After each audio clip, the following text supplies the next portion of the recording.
सम्मानित साथियों, नमो बुद्धाय, जय भीम। आज के अंबेडकर संदेश में आपका हार्दिक स्वागत है। आज के अंबेडकर संदेश में हम बात करेंगे 23वीं बैठक 16 सितंबर 1931 को होती है, द्वितीय गोलमेज सम्मेलन की। ये महत्वपूर्ण बैठक है संघीय ढांचा समिति की।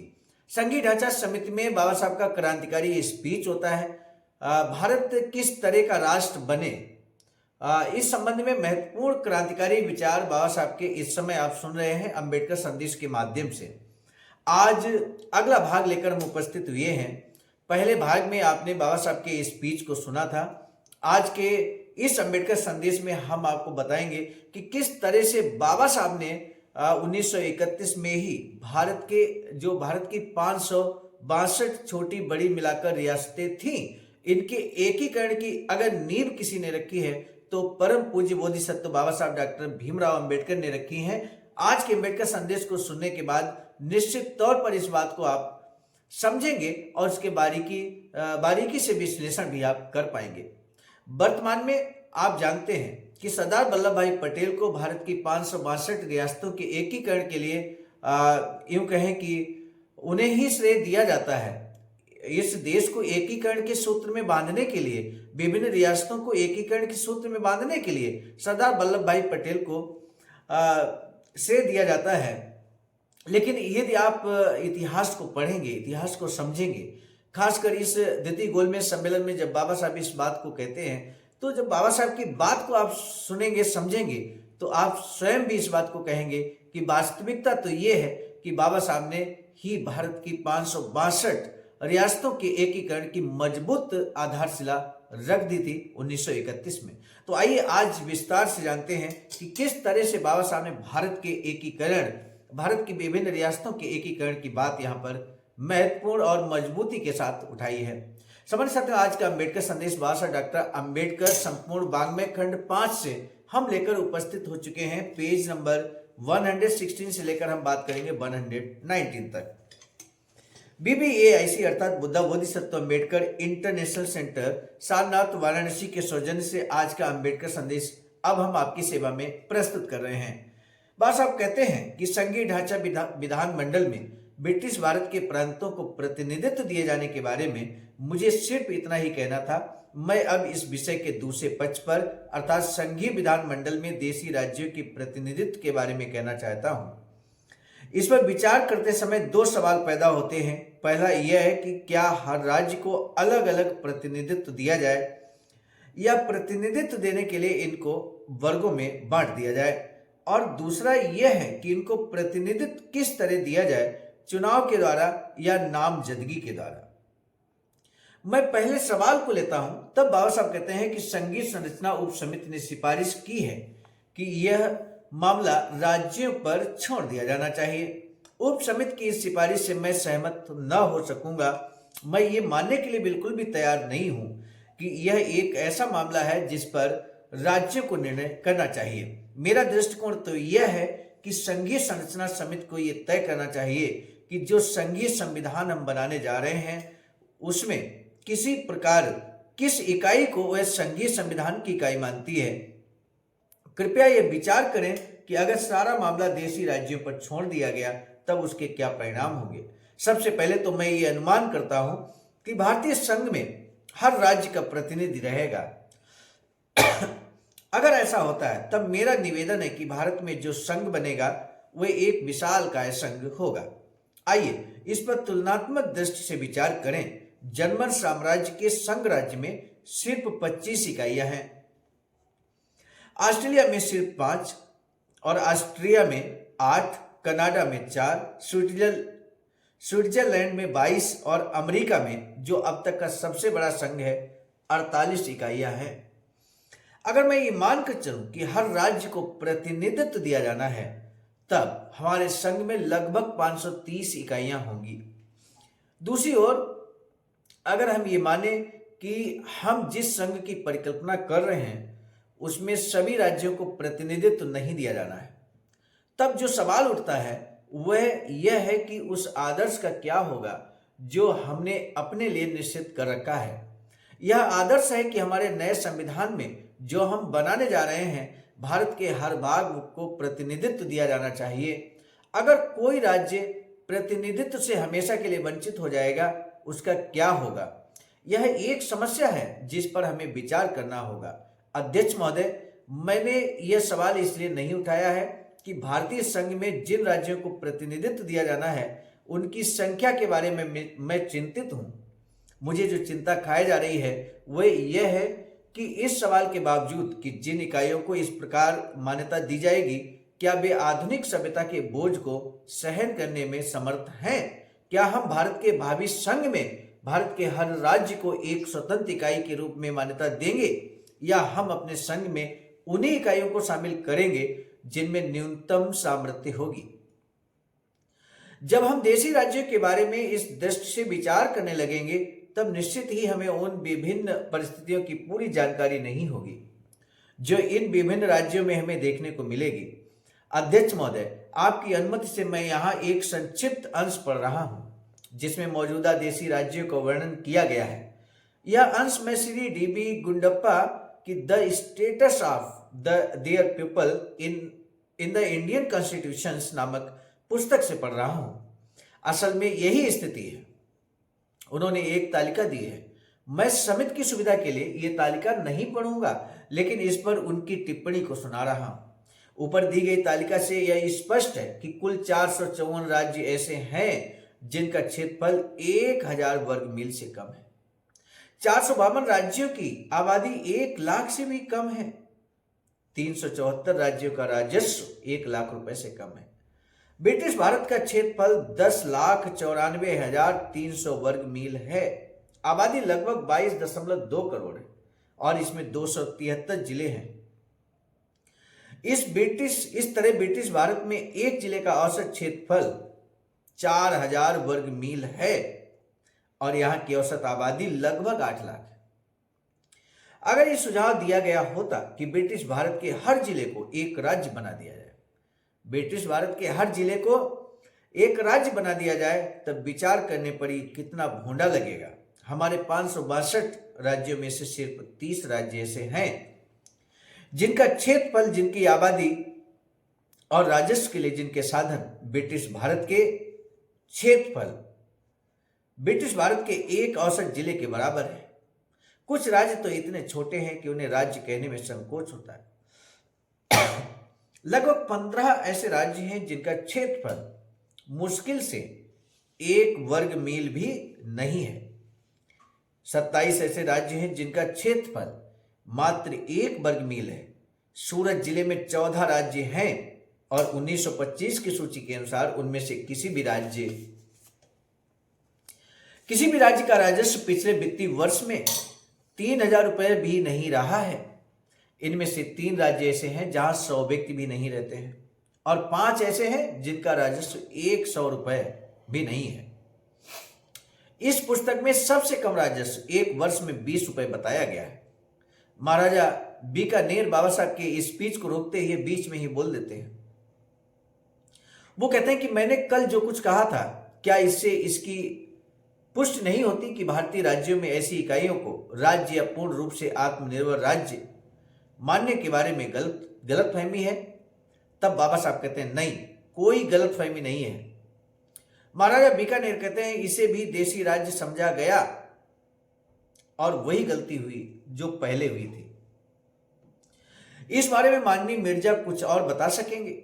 तब डॉक्टर अंबेडकर कहते हैं हो सकता है महाराजा बीकानेर, अत्यंत आदर पूर्वक आपसे मैं ये सवाल करता हूं कि अगर राज्य के बारे में आपकी कोई विशेष परिभाषा है और अगर भारतीय संघ में राज्यों को शामिल करते समय आप इस परिभाषा को लागू करने जा रहे हैं, तब हम ये जानना चाहते हैं कि उन राज्यों का क्या होगा जो उनके मत के अनुसार निश्चित परिभाषा में छूट जाते हैं। तब महाराजा बीकानेर कहते हैं मेरा विचार है कि इस सवाल पर बाद में अवसर आने पर विचार कर लिया जाए। यानी कि बाबा साहब के प्रश्न पूछने पर, बाबा साहब से जवाब मांगने पर महाराजा बीकानेर मुंह मोड़ लेते हैं। कहते हैं बाद में विचार कर लिया जाएगा।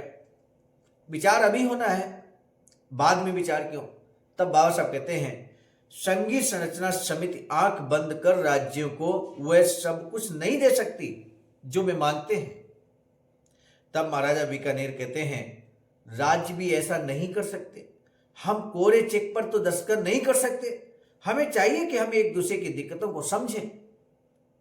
तब बाबा साहब कहते, तब अध्यक्ष महोदय कहते हैं, लॉर्ड चांसलर साहब कहते हैं, डॉक्टर अंबेडकर, इस मामले में शायद आप हमारी मदद कर सकेंगे। आपने एक बहुत ही रोचक अंश पढ़कर सुनाया है। मैंने इसे बड़े ध्यान से सुना है, लेकिन मैं आपसे ये पूछता हूं कि इस अंश को पढ़ने के बाद आप क्या निष्कर्ष निकाल रहे हैं। तब बाबा साहब कहते हैं, मैं जो बात कर रहा हूं वह यह है कि यह बहुत ही महत्वपूर्ण अवसर है। मैंने इसका उल्लेख इसलिए किया है कि अगर आप एक बार यह प्रस्ताव मान लें कि हर राज्य को भारतीय संघ में शामिल होने का हक है, चाहे वह जैसा भी हो, तब आप उस राज्य को हमेशा बने रहने का स्वतंत्र अधिकार दे रहे होंगे। महाराजा बीकानेर कहते हैं, ये अधिकार उसे अभी भी है। महाराजा बीकानेर कहते हैं कि यह अधिकार उसे अभी भी है, मतलब कोई भी राज्य अपने आप को स्वतंत्र राज्य मान सकता है। तब जो बात बाबा साहब कहते हैं वो हर भारतीय को सुनना चाहिए, हर भारतीय को। तब बाबा साहब कहते हैं, जवाब देते हैं, यह अधिकार ब्रिटिश सरकार की कृपा के कारण है, लेकिन मेरा निवेदन है कि यह एक ऐसी परिस्थिति है जो मैं सोच भी नहीं सकता और इससे सहमत नहीं हो सकता। यही कारण है कि आजकल के दिनों में वही इकाई उसी मानक के अनुसार बनी रह सकती है जैसी कि आधुनिक सभ्यता निश्चित करेगी, बशर्ते उस राज्य के पास राजस्व के पर्याप्त साधन उपलब्ध हों। मैं समझता हूं कि भारत के राजाओं को इस तरह खुश करने से कोई लाभ नहीं होगा, और वह भी केवल इसलिए कि वह अपने राज्य को एक अलग इकाई मानने से अपने को राजा महाराजा कहे जाने पर खुश होते हैं, चाहे इससे उनकी प्रजा को कोई लाभ होता हो या नहीं। तब महाराजा बीकानेर कहते हैं, उन्हें राजा महाराजा नहीं कहा जाता है। डॉक्टर अंबेडकर कहते हैं, मेरा निवेदन है कि इस समिति को कुछ अर्हताएं निश्चित कर देनी चाहिए जो हर राज्य को भारतीय संघ में शामिल होने के पूर्व जरूर पूरी करनी चाहिए। यानी कि भारतीय संघ में राज्यों को शामिल करने के लिए कुछ एलिजिबिलिटीज, कुछ क्राइटेरिया निर्धारित कर देना चाहिए। ये बाबा साहब का सुझाव है। अध्यक्ष महोदय कहते हैं, ये बहुत अच्छी बात है। बाबा साहब की बात से अध्यक्ष महोदय पूरी तरह से खुश हो जाते हैं। कहते हैं, ये अर्हताएं क्या हो, क्या ये निश्चित करने में आप हमारी सहायता करेंगे। आप देख रहे होंगे कैसे संघीय ढांचा समिति में न सिर्फ बाबा साहब ने स्पीच दिया, अपनी बात को रखा, बल्कि जो समस्या यहां पर जटिल समस्या आ जाती है उसका समाधान बाबा साहब से ही पूछ लिया जा रहा है। यानी कि पूरी संघीय ढांचा समिति की संपूर्ण कार्रवाई बाबा साहब के कंधों पर है मेरे साथी। बाबा साहब विस्तार से कहते हैं, मैं इसके लिए कुछ निश्चित भूभाग और कुछ निश्चित राजस्व नियत करना चाहता हूं। एक जो क्राइटेरिया है एक राज्य के रूप में, तो उसके लिए बाबा साहब ने दो बातें महत्वपूर्ण कही हैं। एक निश्चित भूभाग और निश्चित राजस्व होना चाहिए। यह भूभाग कितना हो, राजस्व कितना हो, इस बारे में एकदम से तो मैं नहीं बता सकता, लेकिन मेरा ये कहना है कि अगर किसी राज्य का शासक ये चाहता है कि उसका राज्य पूर्ण रूप से एक आत्मनिर्भर राज्य के रूप में रहे और भारतीय संघ का भाग बने, अगर कोई राज्य चाहता है कि वो स्वतंत्र रूप से राज्य बना रहे, तो उसके लिए उसका राजस्व और उसकी एलिजिबिलिटी अर्थात निश्चित भूभाग तय होना चाहिए। तब बाबा साहब आगे कहते हैं कि तब उसे ये सिद्ध करना होगा कि उसके राज्य के पास अपनी प्रजा के लिए एक सुसंस्कृत जीवन उपलब्ध कराने के लिए अपेक्षित संसाधन और सामर्थ्य है। यही मेरी कसौटी है। तो बाबा साहब ने यहाँ अपनी कसौटी प्रस्तुत करी, अपना मानक बताया कि निश्चित भूभाग और निश्चित राजस्व अगर निर्धारित कर दिया जाए और उतना भाग एलिजिबिलिटी को अगर कोई राज्य पूरा करता है तो वो स्वतंत्र राज्य रह सकता है। लेकिन स्वतंत्र का मतलब ये नहीं कि भारत संघ से अलग रहेगा, भारत संघ का हिस्सा वो बन सकता है। तो मेरे साथियों, आगे चलकर जब देश आजाद होता है तो सरदार वल्लभ भाई पटेल की निश्चित रूप से अहम भूमिका रहती है। लेकिन सरदार वल्लभ भाई पटेल की जब निश्चित भूमिका वो निभाते हैं, उसे लगभग 18-20 वर्ष पहले बाबा साहब इस द्वितीय गोलमेज सम्मेलन में कितनी महत्वपूर्ण बात कहते हैं, ये आपने बाबा साहब के आज के अंबेडकर संदेश की गंभीरता से आपने जरूर समझा होगा।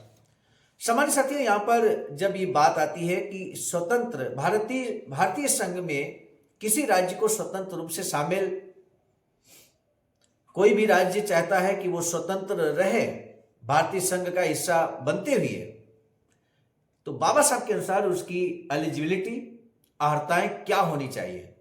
आज के अंबेडकर संदेश का यही महत्वपूर्ण प्रश्न है। द्वितीय गोलमेज सम्मेलन का यह महत्वपूर्ण अंबेडकर संदेश जन जन तक पहुंचना चाहिए।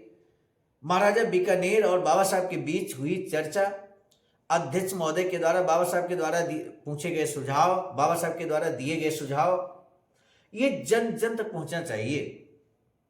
हर बहुजन साथी, हर अंबेडकरवादी अनुयायी, अंबेडकरवादी साथी तक इस तरह के अंबेडकर संदेश पहुंचेंगे तो वो जागरूक ही होंगे, बाबा साहब के संघर्ष के बारे में वो परिचित हो सकेंगे। इसी महत्वपूर्ण निवेदन के साथ दीजिए इजाजत। आप सभी को सादर नमो बुद्धाय, जय भीम। सामान्य साथियों, यदि आप हमारे इस चैनल आवाज का ऑफिशियल, जिस पर नियमित सुबह 5 बजे डॉक्टर अंबेडकर संदेश आपको मिलता है, आप हमारे इस चैनल को सपोर्ट करना चाहते हैं तो हमारा आपसे निवेदन है कि आप हमारे इस चैनल को सब्सक्राइब कर लें, वीडियो को शेयर, लाइक, कमेंट जरूर करें। सामान्य साथियों, हम एक महत्वपूर्ण बात बताना उचित समझते हैं। बाबा साहब की अधूरी इच्छा के अनुरूप एक वैचारिक सेंटर निर्माणाधीन है सारनाथ वाराणसी में, जहां पर 14,000 स्क्वायर फीट जमीन परचेज कर ली गई है ring road, green city, Faridpur, Sarnath में। वैचारिक सेंटर के प्रशासनिक ब्लॉक का निर्माण कार्य कंप्लीट हो चुका है। शानदार बेहतरीन प्रशासनिक ब्लॉक का निर्माण पूर्ण हो चुका है। आगे अब मुख्य भवन को बनाने की बारी हम सबकी है और इस हेतु आप दिए गए अकाउंट नंबर पर अपना अमूल्य योगदान कर सकते हैं। आज का अंबेडकर संदेश हम लेकर उपस्थित हुए थे मिशन नायक बुद्ध मित्र मुसाफिर सर, राष्ट्रीय अध्यक्ष आवाज का नई दिल्ली की प्रेरणा में, और प्रस्तुतकर्ता के रूप में मैं स्वयं सर्वजीत आर्य, राष्ट्रीय मीडिया प्रभारी, IIT सेल आवाज का नई दिल्ली। मिलेंगे नए डॉक्टर अंबेडकर संदेश में, तब तक दीजिए इजाजत। आप सभी को सादर नमो बुद्धाय, जय।